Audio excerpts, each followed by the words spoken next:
Hey YouTube, how you doing? My name is Adam D'Angeli, professional political hack, and tonight we're going to be talking about Congresswoman Elissa Slotkin. Elissa Slotkin is one of those Democrats who just got barely elected in 2018. She's in her first term in one of those swing districts that had been held by a Republican. It was one of those seats that a Democrat picked up, and presumably the Republicans are going to want it back in 2020. And I thought this would be a good time to take a look at Elissa Slotkin's legislative career. There's one bill in particular I want to get into some depth about, which is very remarkable how the news media has been reporting this. It's, as you might expect, the complete opposite of reality. But first, we have to talk about impeachment. This week was the big impeachment week. President Trump was in Battle Creek, Michigan, at the moment that the House of Representatives voted to impeach him, where he gave a 2-hour rally that was, well, it was mostly 2 hours of boasting and joking, which is the most amazing thing for a president being impeached by the House of Representatives to, instead of, being in Washington and delivering some kind of fireside address. No, he's in Battle Creek, Michigan, talking to a rowdy crowd of supporters. All the classic Trump rally antics were on display, the get her out and all the rest. Some off-color humor, I think, that became the media story the next day. We can maybe talk about how that played out. But I want to talk about Elissa Slotkin tonight because she is one of those freshman representatives who, of course, all the Democrat freshmen, I think except for maybe one or two, or is like one on one vote, two on the next, that voted no. And there's another Democrat that's apparently going to be flipping to the Republican Party. So that's interesting. But Elissa Slotkin had kind of played it coy and said she was always being very deliberative about her vote. And this is the opinion piece she put in the Detroit Free Press. Let's see, this was the 16th, so that was before the actual vote, but she made it official how she was going to vote. And so this is Elissa Slotkin explaining to us why she voted for impeachment. Now, of course, the real reason why she voted for impeachment and most of the other Democrats, I'll wager, is actually a pretty simple, straightforward calculation, which is the pain I'm going to suffer for voting no worse than the pain I'm going to suffer for voting yes? And as Slotkin and the other Democrats, I think, have realized that because Nancy Pelosi went ahead with the impeachment trial and everything, such as it was, that it was now official the Democrats were going to do this, and if any of them voted no, that they were going to be facing lost contributions, a lot of angry Democrat voters that would probably refuse to vote for them in the election and so forth. So even though there's also a very serious political consequence for voting yes, namely all the neutral observers now see that the Democrats really are a partisan machine. But apparently they think that losing the base is worse, and they've ginned up the base to the point now where you're not a real Democrat if you don't support overthrowing the president on the thinnest of pretexts. So I guess I should briefly go over that, although, well, let's do this. Let's read the article because she'll talk about this here. Elissa Slotkin, How I Reached My Decision on Impeachment. Here we go. So she says, on September 23rd, I wrote an op-ed in the Free Press that I believe the president's actions regarding Ukraine by his own admission warranted the opening of an impeachment inquiry. Yep. I was part of a group of freshman members of Congress with all backgrounds in military or intelligence who called upon, backgrounds in military or intelligence. Okay, so Elissa Slotkin worked at the CIA. She says she's an officer here. I don't know if she was an officer or an analyst or an operative or whatever you want to call it. And she plays this to the nth degree, so much so that she makes it look as if she served in the military. She says, I was deployed to Afghanistan, but the CIA is not actual military service, so don't be fooled about that. So she says, over the past year, while an increasing number of my colleagues started calling for impeachment and pro-impeachment protesters started rallying at my events, I remained unconvinced. Well, shucks. I guess you're not like Rashida Tlaib, huh? She's playing the more deliberative approach, not saying, we're going to impeach that. I'm not going to say the MF word on YouTube here because who knows what the consequences for that would be, but that changed with the events surrounding President's actions in Ukraine. So she's going to go through this. Okay, here we go. The fundamental difference, President Trump used the power of the presidency for his own benefit. Let's see if she can actually show that, by the way. Because here's the thing. The Democrats love to say, nobody is above the law, meaning President Trump. But what about President or Vice President Biden? He's not above the law either, is he? So what actually happened in Ukraine? Let's, well, we'll get to that in just a moment here. Since coming out in support of an inquiry, I've held town halls across the district. And see, this is all playing into the notion that, see, I'm engaging the public, I'm doing my constituent service, I'm holding town halls, blah, blah, blah.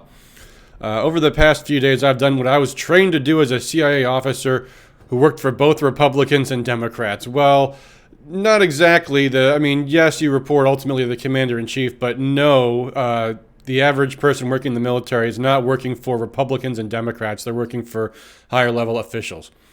But she says, I took a step back, looked at the full body of available information, and tried to make an objective decision on my vote. Isn't it funny how every Republican voted one way and almost every Democrat voted the other? How objective is that? No, this was a partisan impeachment. There's no question about that whatsoever. It'd be like, if you just polled random people on some question, and everybody from Michigan says one thing, everybody from Florida says another thing. You might think, that's peculiar. It's almost like it must be some kind of question where everybody from Michigan would feel one way and everybody from Florida would feel the opposite way. So no, there's no objective decision here that every Democrat would vote in favor of impeachment, almost, and every Republican, every last one, voted against it. He says, to that end, I have read and reread reports and transcripts. I've gone back and looked at the articles of impeachment. I went back to the original documents, blah, blah, blah. I don't believe a word of this. The calculation is, how much pain do I get into if I vote no versus how much pain am I going to have to endure for voting yes? That's the equation. That's the calculation that every politician makes on anything of any serious controversy, period. So now let's go into her reasons on the abuse of power. Actually, I'm going to do the second one first. I think the second one is funnier.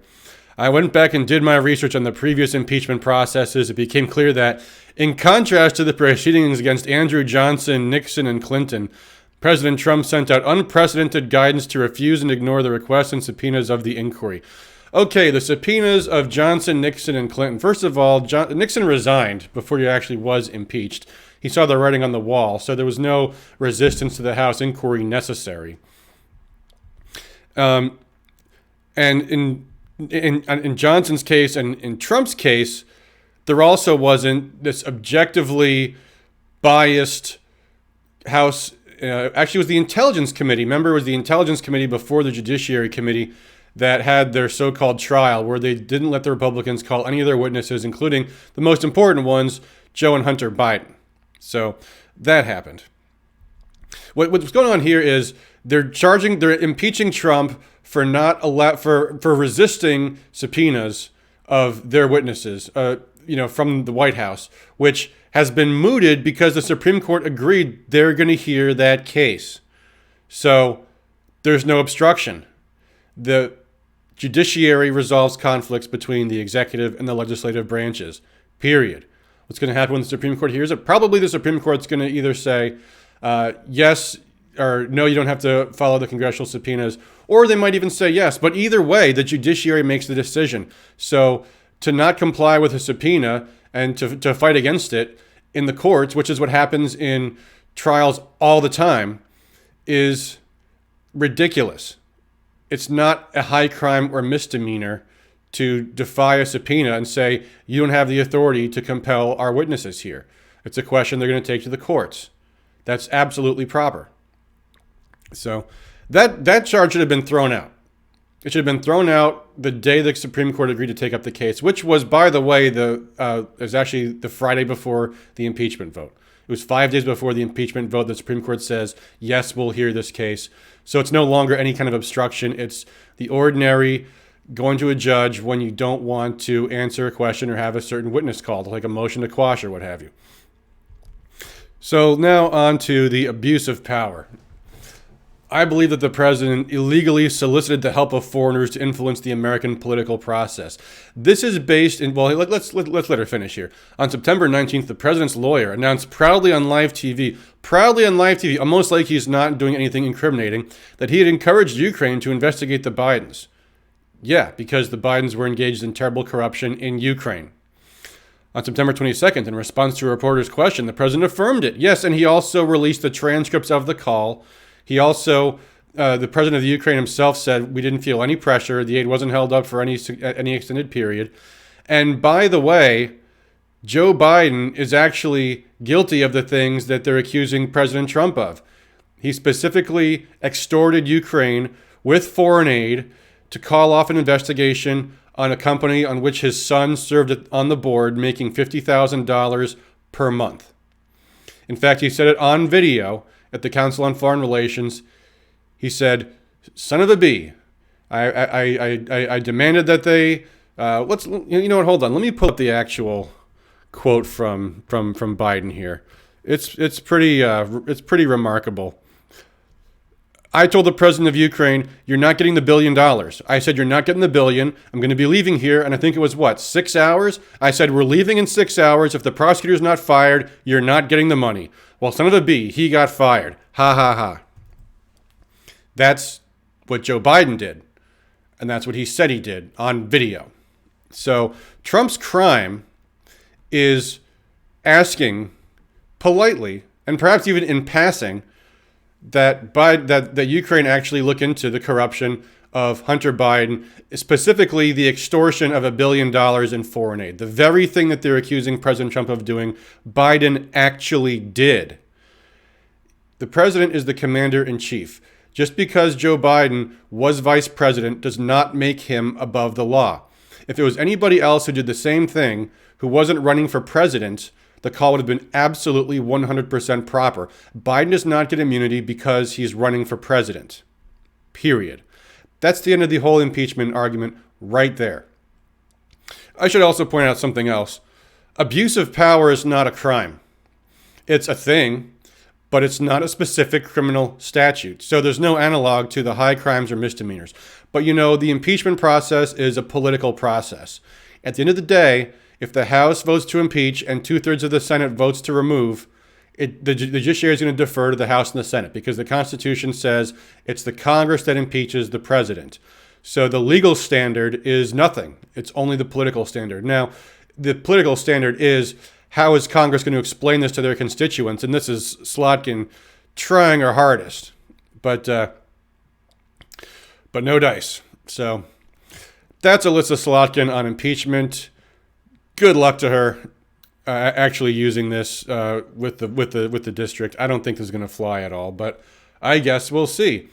But I got to thinking because Slotkin's talking about how important it is that she's serving her country. So I thought, I'm going to go back and actually look at what Slotkin has accomplished in her first year in office. So here we go. This is legislation sponsored by Elissa Slotkin. So let's have a look and see what things she's accomplished. Because, if you go to Congress, it's the opportunity of a lifetime.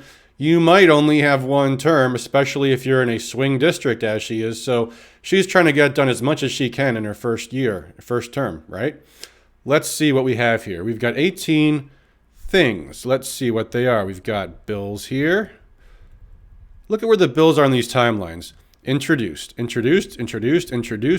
Oh, there's a passed House. There is a passed House. Introduced. Oh, that's it. That's the end of the bills. 12 bills. 12 bills in 12 months. We'll look at what some of these bills are. But let's look also at the resolutions, too. Resolution. Recognizing the global coalition to defeat ISIS. Yeah, that's what we need to do. Resolution. Affirming the importance of Title IX, applauding the increased educational opportunities available to all people, regardless of sex or gender. Funny that sex and gender is not redundant. And recognizing the tremendous amount of work left to be done to further increase those opportunities. So a resolution praising a law. A resolution praising a law. Wow. We're going to be talking about Title IX in a little bit because that's actually one of these bills that, the most recent bill, which is the one I want to go through. Resolution designating April 24, 2019 as Meningitis B Awareness Day. It didn't pass the House. It was only introduced. You don't even need the Senate or the President. It's just a House resolution. House resolutions, you can pass holiday resolutions all the time. This one didn't even make it to the House floor. That's too bad. And then we got amendments. We might look at the amendments. I don't know. Amendment to H.R. 1. This is the Democrats' H.R. 1, which is Expanding Voting Opportunities for Democrats Act, which Funny, that would be their very first thing is let's make it easy for more Democrats to vote. But that's maybe a story for another day. But let's look at some of these bills here. I guess we'll start from the first one. The first bill, the very first thing she introduced on April 8th. So this is her first bill ever. Let's see. It's called the Paid Ad Act. That sounds like it's got something to do with elections. Let's see what it does. No summary. Bummer. Here's the bill. How long is it? It's a short bill. Okay, great. Short title, nobody cares. Purpose, nobody cares. Sense of Congress. These things are all what's called top-line messaging. These don't have legal effect. In fact, Legislative Counsel really asks us not to do these things because they're not supposed to be part of the actual bill, and they don't want a court to actually apply a purpose or a sense of Congress statement in some kind of decision. But they all do it anyway. So, okay. The sense of Congress, there's a growing threat of malicious interference in our elections by foreign actors. This is all top-line messaging about the election. Give me a break. So what is it the bill actually does? Expansion of limitation on foreign nationals. Let's see here. We got an online platform defined to be, 50 million or more unique monthly visitors. So they're talking major social networks. And what's it going to do here? Striking an or and adding. Okay, so you're striking an or and adding a third thing is what it's doing there. And inserting, an expenditure. So it's expanding the definition of an expenditure on an election to include what can be an expenditure is the actual campaign. An independent expenditure, it's an expense from an outside organization like a PAC or something. A disbursement for an electioneering communication.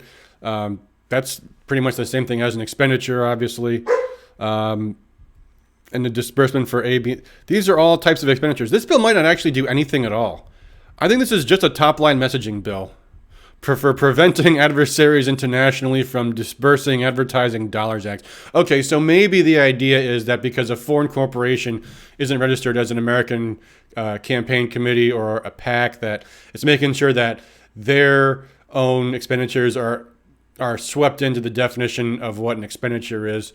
So it might have some kind of minor effect there. But this is what we call a top-line messaging bill. This is all about hey, let's smack Trump for the existence of foreign money in the election because it's claimed that, it was the Russian social media propaganda that elected Trump, not the American voters thinking for themselves.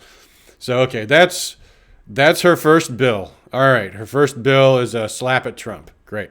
Let's see what else we got here. Alert Act. What's this? April 30th. No summary. To ensure that certain incidents including a covered employee to a Title IX coordinator.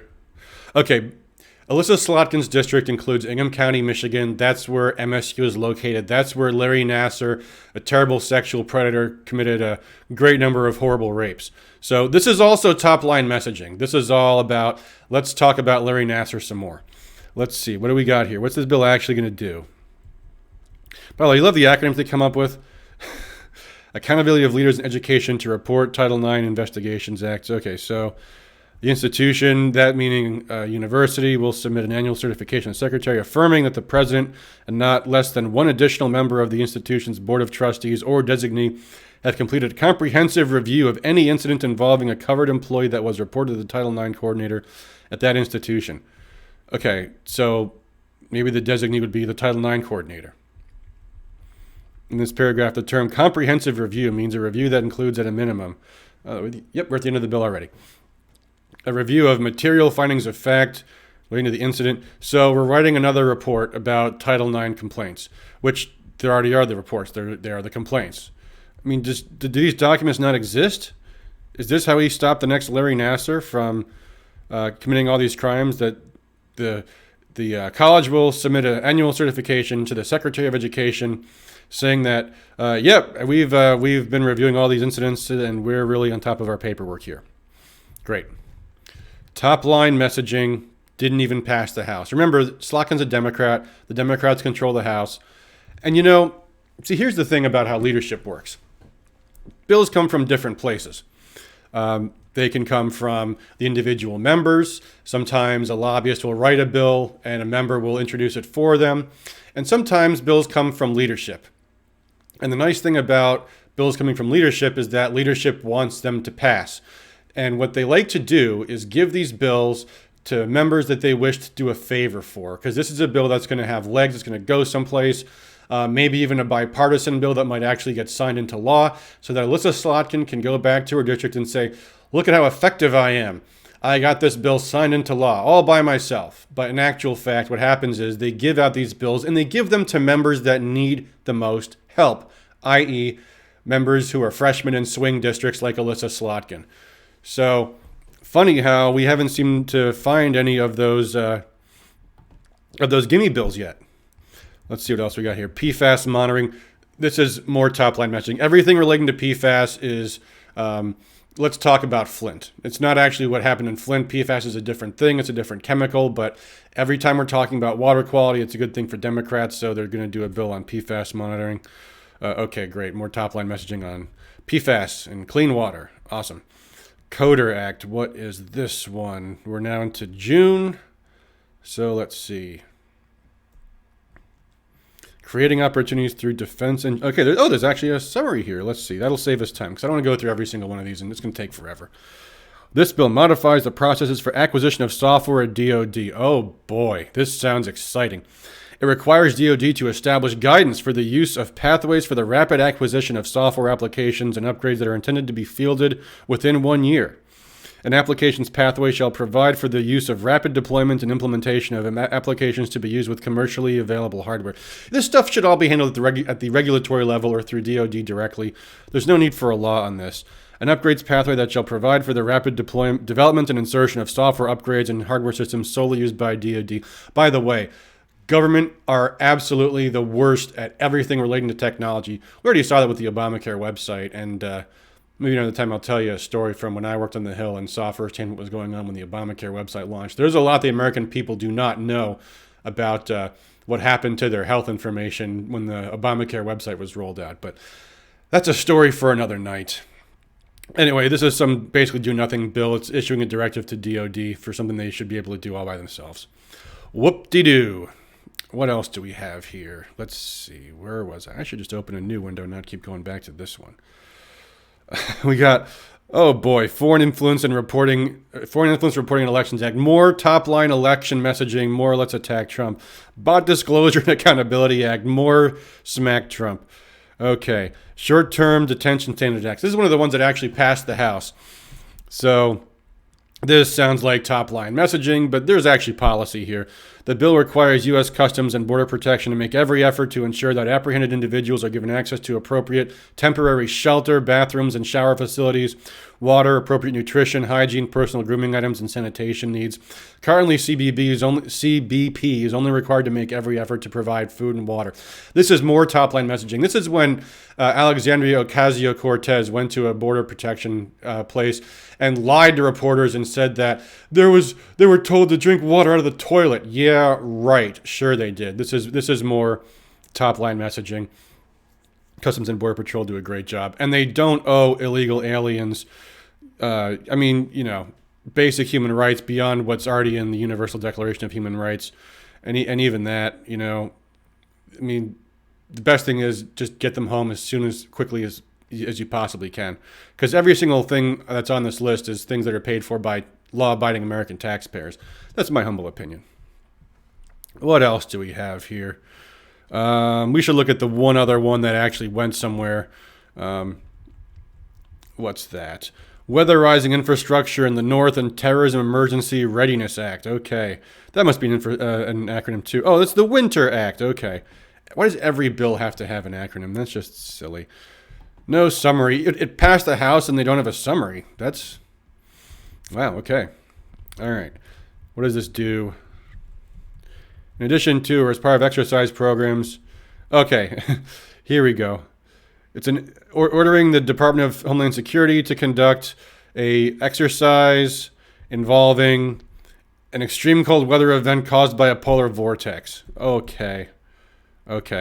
Yeah, I think the Department of Defense can decide for themselves what exercises they need to conduct. This is top-line messaging again. This one's on global warming. So far, it looks like just about everything Elissa Slotkin is doing is basically just messaging bills for ways we can attack the president.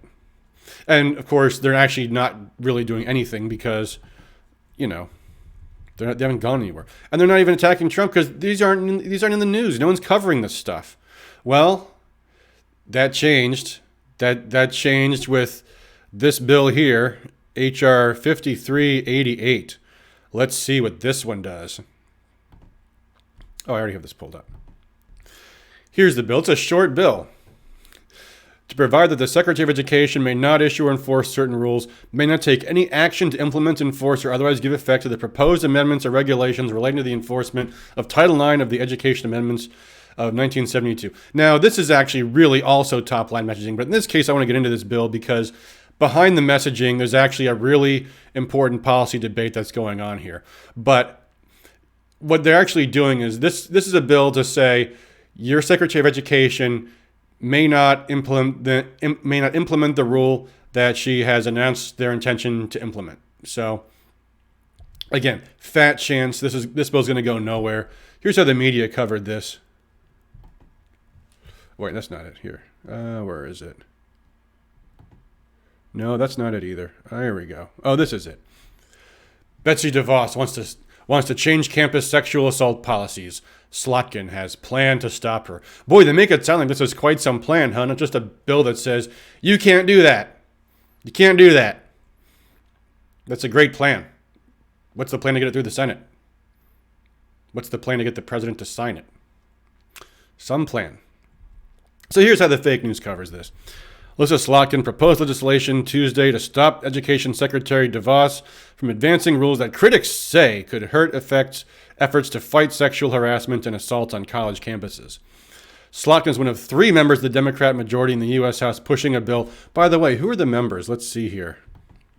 Co-sponsors. Ayanna Pressley, nutcase. Jackie Spear, I think it is, nutcase. And I don't know anything about Ann Custer. Okay, those are the co-sponsors. Great. By the way, you gotta love how they change the working titles because, see, newspaper reporters don't seem to realize that when you create a news article in your whatever publishing software you're using, it creates the title of the article that appears in the address or in the title bar here. So when you change it to the published title, the old one sticks around. So you can see when they first started writing the story, the headline was, New Slotkin Bill Could Stop Betsy DeVos from Making Change to Title IX.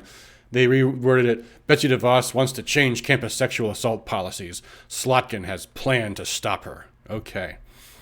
What is the sinister plan that Betsy DeVos has? DeVos proposed last year to change Title IX in response to those made years earlier during President Barack Obama's administration to force colleges and universities to take a stronger approach to handling accusations of sexual assault and harassment. Now let's think about this for 1 minute here. A stronger approach to handling accusations of sexual assault and harassment. Sexual assault is, I think, a felony everywhere. It's certainly a crime. It's a serious crime. Sexual harassment, I don't know if sexual harassment is actually a crime. But what exactly is a stronger approach to handling an accusation? Typically, when you're accused of something, which if it's not an actual crime, it's certainly tantamount to a crime to sexually harass people, there's typically what the Constitution calls due process of law. And it's kind of one of the most fundamental legal concepts in our country. The right of the accused to face their accuser, to have a fair and impartial jury, to have the presumption of innocence, and so forth. So to take a stronger approach would mean what exactly? Would it mean to have less than due process of law? Actually, that is what it means. Let's see. Let's see how the fake news explains this. Critics of DeVos's plan, which has not been finalized, would go too far in the other direction, raising legal standards for what constitutes sexual harassment, increasing due process rights for the accused, and making it harder for accusers to report and prosecute claims on college campuses. Okay, first of all, that last bit there is a lie, because accusers don't prosecute claims. Prosecutors prosecute claims. Universities don't prosecute claims. Prosecutors prosecute claims. So that's not true. And then increasing due process rights for the accused. How do you increase due process rights beyond what the current constitutional rights for the accused are? The answer is because we're not talking about criminal trials. We're talking about universities sanctioning students, expelling them, things like that. So what Betsy DeVos is actually doing, and we'll look at this in some more depth, is requiring that universities actually afford the accused their constitutional right to due process, because even though the university is not a criminal prosecutor, they can destroy their lives. They can expel them, they can sanction them, they can do any number of things. And for students that have spent probably more money than they have most of the time, that's a very serious problem. So let's see what Slotkin says. I've done everything I can think of to appeal to Secretary DeVos to change course. Given that she insists on moving forward, I felt compelled to introduce this legislation and prevent those rules from taking effect. She said she met with DeVos, pleaded with her to no avail. The Education Department has maintained that the changes are needed to balance a system that has favored accusers over the accused and led to confusion among college administrators. Gee, you think. Let's see. Let's look at what the actual proposal is. This is the actual proposed rule that Slotkin wants to prohibit the department from implementing.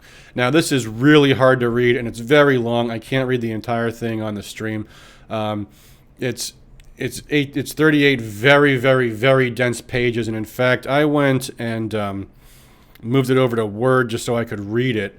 And in this form, even with some of the extraneous stuff removed, it's still like 40 plus pages. So let me open this up here, and we'll just go through the basics here. So you've got the summary.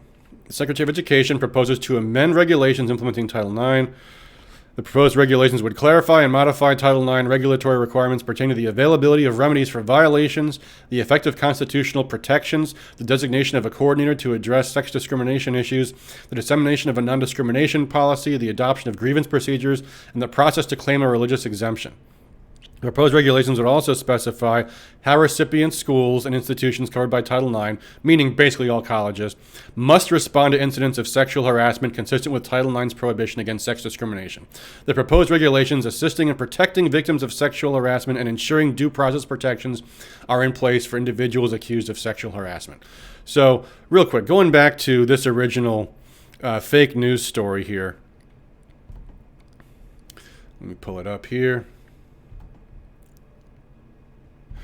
There is absolutely nothing in this article anywhere to suggest what the Secretary is actually doing, which is affording students, the accused students, their constitutional rights, which is important because on campus there's a growing number of students that are freaking crazy and will use complaints and the legal system and the administrative system of the college to destroy people that they don't like.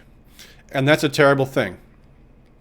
So nothing in this article, by the way, explains any of that. Here's an earlier story, by the way. This is from before Slotkin put her thing in. And again, Betsy DeVos proposes controversial changes to campus sexual misconduct rules, narrowing the definition of sexual harassment. We'll explain what that is in a moment here. Under the Obama-era guidelines, sexual harassment was defined more loosely as unwelcome conduct of a sexual nature. Well, that's pretty flippin' broad, isn't it? One rejected request for a date. That's unwelcome. It's an unwelcome advance. The potential for abuse there is endless. Endless. But let's get back to this. Let's get back to what Betsy DeVos actually proposes and see just how crazy and evil and bad this is. So let's see. Where are we? We're still in the summary. The proposed regulations will also specify how recipients, schools, and institutions covered by Title IX must respond to incidents. The proposed regulations are intended to promote the purpose of Title IX by requiring recipients to address sexual harassment, assisting and protecting victims. Okay, I read all that. Whoops. All right, addresses. This is all important. Executive summary. purpose of this regulatory action. Based on its extensive review of the critical issues addressed in this rulemaking, the Department has determined that current regulations and guidance do not provide appropriate standards for how recipients must respond to incidents of sexual harassment. Gee, do you think? We just heard the Obama-era policy, any unwelcome advance of any sexual nature. To address this concern, we propose regulations addressing sexual harassment to better align with the Department's regulations with the text and purpose of Title IX and Supreme Court precedent and other case law. You mean like the things the courts have ordered the universities have to do? Because here's the thing. Whatever the courts have already ordered is precedent. It still applies to the students. But when it's not in a statute or in a rule, it's real easy for universities to shirk the rules. You got to really spell it out for them. So, the summary of the major provisions of the regulatory action. Here's where we get to the meat of this. With regard to sexual harassment, the proposed regulations would, 1, actually these are bullets, define the conduct constituting sexual harassment for Title IX purposes, specify the conditions that activate a recipient's obligation to respond to allegations. Again, the recipient is the college. The college's obligation to respond to allegations of sexual harassment and impose a general standard for the sufficiency of a college's response. Specify situations that require a college to initiate its grievance procedures and establish procedural safeguards that must be incorporated into a college's grievance procedures to ensure a fair and reliable factual determination when a recipient investigates and adjudicates a sexual harassment complaint. I don't care about the cost and benefits analysis. Background, I think I already kind of gave some background. Let's see if any of this is interesting. A lot of court cases, looks like here. Title IX goes back to 1975, and it was a non-discrimination policy. It wasn't intended to cover sexual assault and sexual harassment, but it became the vehicle for all of the modern campus really all policies relating to sex. It all falls under the umbrella of Title IX. Beginning in mid-2017, the department started to examine how schools and colleges were applying Title IX to sexual harassment under then applicable guidance. The department conducted listening sessions and discussions, blah, blah, blah. Schools and colleges were uncertain about whether the department's guidance was or was not legally binding. That's because the guidance was something else. Let me show you what it was.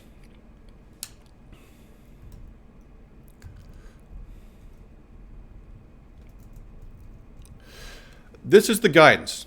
This is a letter from the Department of Civil Rights, 2011. So this is the Obama administration. And let's see, where is it? Let's find it here. Where is the definition of harassment? Oh, here it is. Sexual harassment is unwelcome conduct of a sexual nature. That's incredibly broad. It includes unwelcome sexual advances, requests for sexual favors, and other verbal, nonverbal, or physical conduct of a sexual nature. So we're not even talking about, hey, baby. We're talking about a look, nonverbal conduct, a gesture.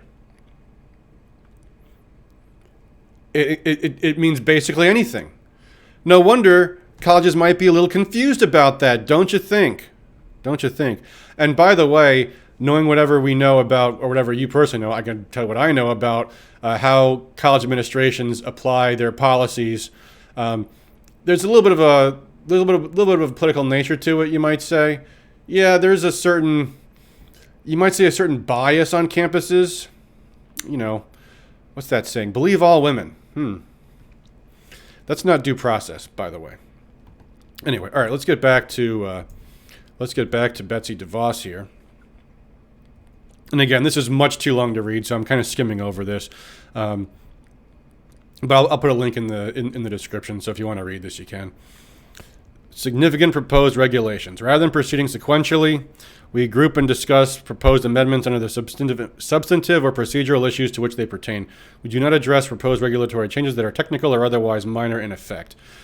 By the way, so the federal rulemaking process is a long-term thing. This is the very first step. This is called the Notice of Proposed Rulemaking. So this is their announcement that they're just beginning to promulgate a rule.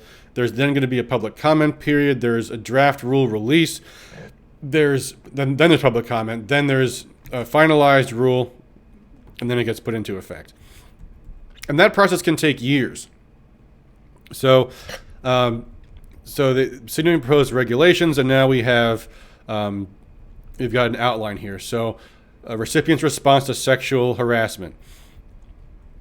Current regulations, none. A, adoption of Supreme Court standards for sexual harassment. So that evil Betsy DeVos tightening the standard of sexual harassment is adopting the Supreme Court standard. And that comes from, I believe this is something called the Davis case. Let's see if it's cited here. Well, let's just read through this. We propose definitions for sexual harassment and actual knowledge. The department defines sexual harassment to mean either an employee of the recipient conditioning the provision of an aid, benefit, or service of the recipient on an individual's participation in unwelcome sexual conduct. That's called a quid pro quo. That's hey, I know you really need an A on that exam, ... That's called quid pro quo harassment. Okay, and then here's this definition. Unwelcome conduct on the basis of sex that is, quote, so severe, pervasive, and objectively offensive that it effectively denies a person equal access to the recipient's education, program, or activity. Or sexual assault. All sexual assault automatically is also harassment, which is sexual assault's, very serious crime, criminal sexual contact. Typically that involves penetration, not just an unwanted kiss, for example. But here's the definition of harassment, and here's what they're pushing back on. Conduct that is so severe, pervasive, or objectively offensive that it effectively denies a person equal access to the recipient's education, program, or activity. That comes from this thing called the Davis case. Let's see where they... Okay, here we go. Well, it says Davis there. But let me explain. Let me go back to my web browser here. I want to pull up something from... First, we'll look at what the other side says, and then we'll look at what the serious people say. So here is... This is the article that was actually cited in the fake news story in the Free Press from the National Women's Law Center. And this is their arguments for why this standard is so inappropriate. So...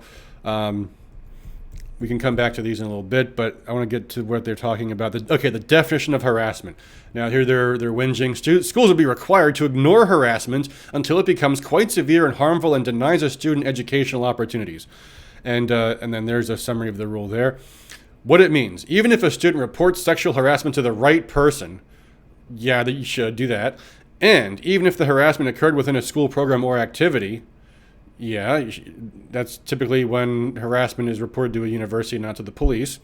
The school would still be required, yes, required, to ignore the student's Title IX. Well, not ignore it, dismiss it. Say, sorry, this is not sexual harassment. If the harassment hasn't yet advanced to a point that is actively harming a student's education. If a student is turned away by their school after reporting sexual harassment, they are unlikely to report a second time when the harassment escalates. Citation needed. No. If you report harassment for an unwanted asking for a date, and it escalates to the point where you're not attending class because you don't want to see that student, which is kind of the threshold there, right there. That's when it rises to the level of it's so pervasive that it interferes with their opportunity at the education. Even if a school would be legally required to intervene later on, it may already be too late. The student might already be ineligible for an important AP course. This is talking about high school, I guess. This applies to high schools and colleges. Disqualified from applying to a dream college or derailed from graduating altogether. I should have clarified that. We're talking about sexual harassment on campus, but this also applies at high schools. So here's what they say now. Here's from the Foundation for Individual Rights in Education. These are serious people. This is a nonpartisan group, by the way. I've actually met the author of this article. He is not a conservative. He's not a Republican. He's an attorney, and he cares about constitutional rights. So he's explaining where this definition came from. In the blueprint, sexual harassment is problematically defined. This is talking about the Obama administration Office of Civil Rights blueprint. Sexual harassment is problematically defined as unwelcome conduct of a sexual nature, including verbal conduct. The blueprint explicitly rejects the use of an objective, reasonable person standard in evaluating whether conduct constitutes sexual harassment. Whether the objective component, speech protected by the First Amendment, may constitute sexual harassment if a listener is offended, however unreasonably. So then they explain here, and again, I don't want to read this whole thing. There's actually an even longer article that's a lot more thorough. So you can Google this. Why the you can even see the address on the screen there. Why the Supreme Court's Davis standard is necessary to restore free speech to America's college campuses. Okay, this is the case. Davis versus Monroe County Board of Ed, 1999. The prongs of the Davis standard. So here again, they're quoting this standard. Failing argument. There are more speech restrictive standards than Davis that would work fine and or be constitutional. Let's look at some of these. Any unwelcome conduct of a sexual nature. Probably the simplest definition and probably the worst of them all. Sexual harassment is any unwelcome conduct of a sexual nature. This appears in numerous places. We read over those already. The primary problem with this definition is that it is obviously wrong. It's clear to anyone, lawyers and non-lawyers alike, that not all unwelcome conduct of a sexual nature, including verbal conduct, i.e. speech, is sexual harassment. Under this definition, a single unwanted request for a date, a single unwanted sexual advance or joke, even to one's own spouse or within the confines of a committed and continuing relationship, and even discussions of serious sexual topics in class that another student might find unpleasant or disagreeable, is sexual harassment. This simplistic definition, which fulfills none of the prongs of the Davis standard, the Supreme Court standard, is too vague and overbroad to be constitutional or even useful. It sweeps in a huge amount of protected speech, such as the classroom speech mentioned above. Okay, and this goes on, but you get the idea. Now, here's another one. Conduct of a sexual nature that is sufficiently severe, persistent, or pervasive to limit a student's ability to participate in or benefit from the education program or to create a hostile or abusive educational environment. So what's missing here is this objectively offensive requirement, and it replaces objective with a standard of persistence. Removing this requirement for objective offensiveness turns the other elements of the standard into questions about the subjective feelings of the hearer, no matter how unreasonable or unusual those sensitivities might be. And this is the problem, is if a student wants to report a sexual harassment incident, which if it's just a verbal exchange, there might be no evidence. It might be he said versus she said. And all the school is required is, well, they are offended, they feel unwelcome. There's not an objective standard to it.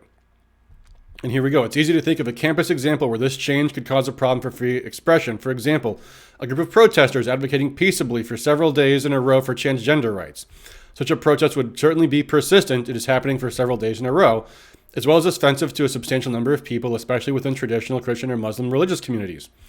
Having satisfied the severe, persistent, and pervasive prongs of the definition in question, all that is left is to determine whether this protest, quote, limits a student's ability to participate in or benefit from the education program or creates a hostile or abusive educational environment.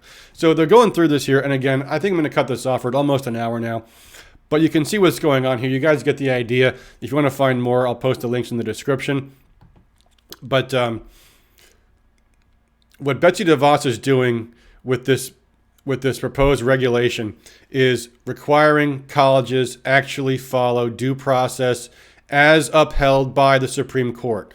That's not a radical cutting of the rights of victims. That's the constitutional rights of the accused.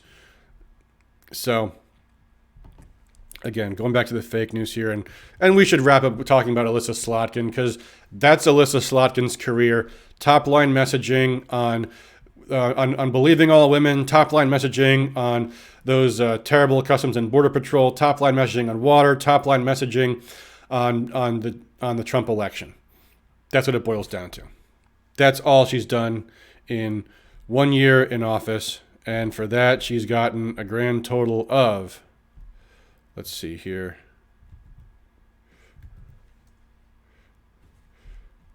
hold on, let me go back. Come on. 12 bills in the House. 2 of them have passed the House. 3 non-binding resolutions that do nothing and got nowhere. Oh, and the 3 amendments. Let's look at these real quick just to see. H.R. 1 is DOA. That's the Democrats' election rigging bill. Amendment 647. What's this? What does it do? Yeah, I want to read the amendment. Oh, okay. Appears in 4834. All right, let's look at this.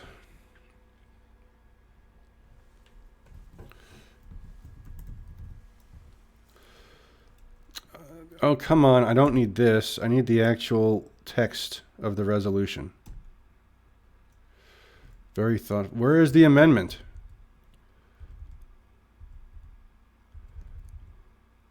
Is this Slotkin speaking here?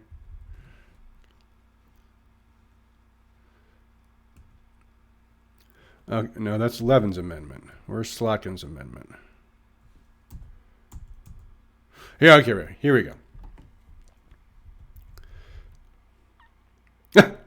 Oh, okay. Foreign lobbyists. The Comptroller General shall conduct and submit to Congress an assessment and the implications of the exemption provided to the foreign agents registration. Top line messaging on foreign interference in elections. Whoop-de-doo. And the bill is the Stopping Harmful Interference in Elections. Okay, so it's a bunch of garbage. This is a bill that's therefore going nowhere. What else have we got? We can probably get through the last two quickly. Let's see here. Oh, the other one's the voting thing. Okay, so that just leaves this one. What is this going to do? HR 840. Let's get to the text. God, this website is so bad. You would think Congress would at least make it easy for you to read the amendment. Veterans Access to Child Care Act. Okay, and what does Slotkin do?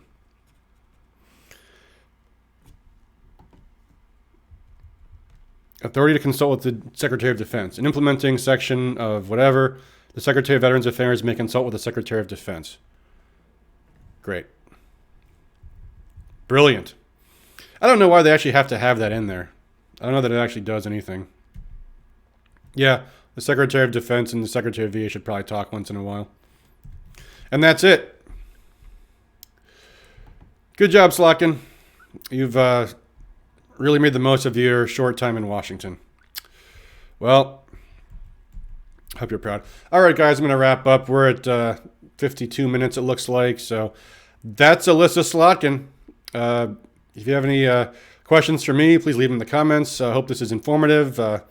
So with that, I'm going to say goodnight. So enjoy the rest of your weekend. Enjoy Merry Christmas. Hope you have a wonderful Christmas and a Happy New Year. Good night.